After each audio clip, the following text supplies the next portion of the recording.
Well, the term you always hear in the movies is degenerate gambler. Exactly.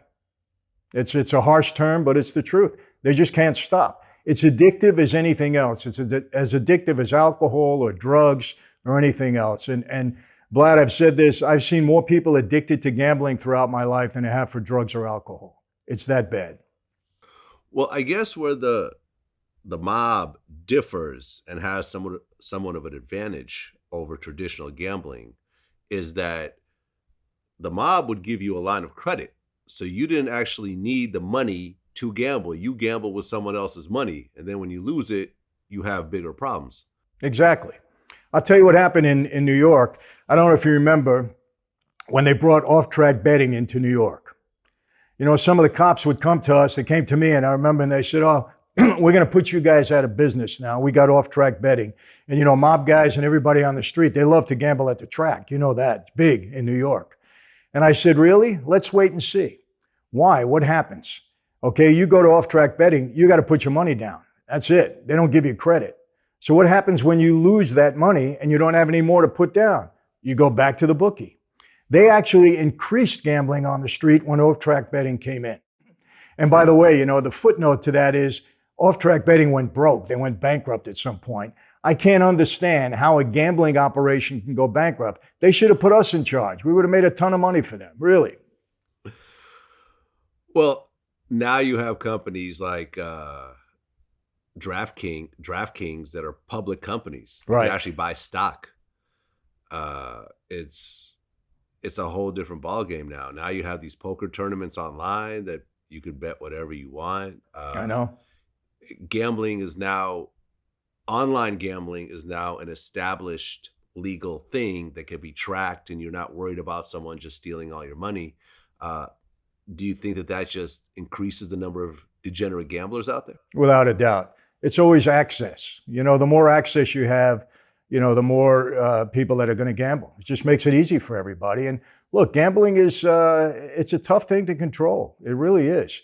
And look, all the leagues, you know, the NFL, they tell you they don't want to see gambling in the sport. Well, that's not true. They don't want their players and their personnel involved in gambling, but they want people gambling. Why?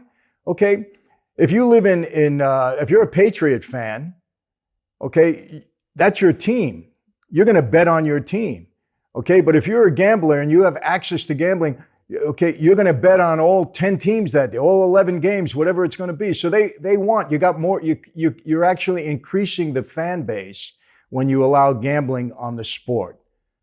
So all the leagues, they really encourage gambling from people outside of the sport. They want it to happen because it increases attendance and viewership and interest and everything else. Well, remember in the movie Casino, Frank Rosenthal, a.k.a. Lefty, he got that casino because he was considered the best gambler out there. He would find an edge. And I remember in the beginning, they're like, you know, he knew how the hardwood reacted, and he knew if the quarterback had a pregnant girlfriend and everything else like that. Did you know Frank at all? I didn't know Frank, no. Okay. I did not. But you knew of him? I knew of him, sure. Okay. From your point of view, what kind of edge could someone like that get when it comes to public sporting events? Information is very helpful. That's why they always tell, you know, players in the locker room, what goes on in the locker room stays there. Do not be giving outside information, who might be injured, who might be having an emotional problem. They don't want any of that information to go out because it does give a gambler an edge. Because remember this, Vlad, it's never about winning or losing. It's about the point spread. It's all about the spread. So any information that you have that in some way can affect a player that can then affect the point spread is valuable. And look, those handicappers, the guys that set the odds and the numbers in Vegas, these are knowledgeable people. I mean, they don't always get it right, obviously, but they get it right a good percentage of the time. And really in gambling, that's all you need. You need to have the edge a good percentage of the time. And if you do, quite often you'll come out on top. Well, you had a story where you saw Michael Jordan bet Horace Grant $5. Correct. What happened? It was at they were playing table tennis.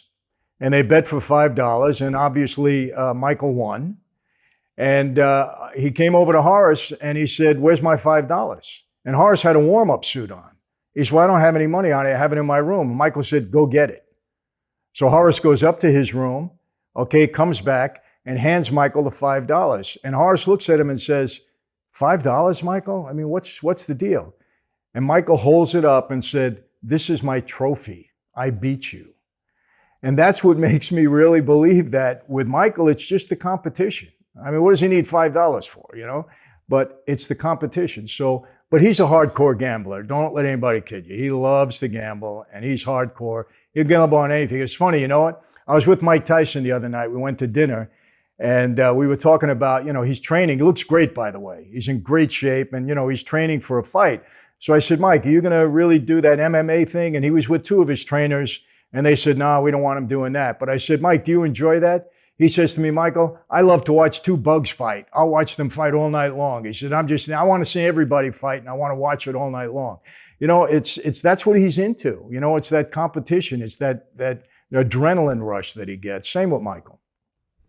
Yeah, you guys had a great interview, by the way, on his podcast. Yeah, he's great, Mike. You know, he's just so real and so sincere. I mean, he has no filter, as you know, but I love him. I really do. I got to like him a lot.